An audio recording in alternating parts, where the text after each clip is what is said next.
Why is Singapore, where 83% of the population is fully vaxxed, in the midst of another COVID wave? Meanwhile, in Scandinavia, life is essentially back to normal. No mandates, vax passports, masks, everything's open, despite a much lower vaccination rate. Places like Denmark are averaging fewer than one COVID death a day. So what's going on? My next guest has some ideas. Dr. Harvey Risch, Yale epidemiology professor, joins me now.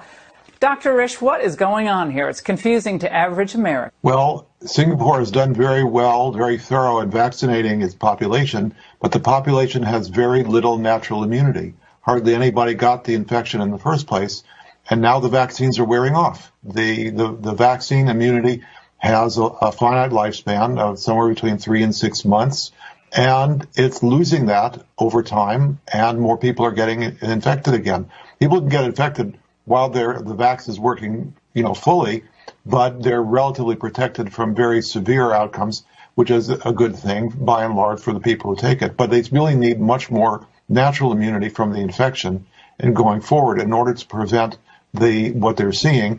And they need that natural immunity to combat other viruses, other strains that may be coming as well. And for longer lasting protection, natural immunity is much longer lasting than vax immunity. You mean the natural immunity that our own government claims isn't really protective at all? Okay. Well, a big problem, Doctor, that Singapore has is its own mixed messaging from their leader. Watch.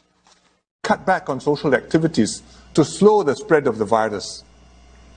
Get vaccinated if you haven't already done so. Go for your booster shot when your turn comes. As more people are exposed to the virus and recover, our immunity levels will increase.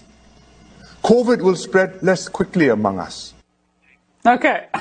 So two different things, Dr. Risch. So it seems that outside of Scandinavia, none of these leaders know what they're doing. I mean, they just simply don't realize that locking down prolonged the pandemic for most of these countries.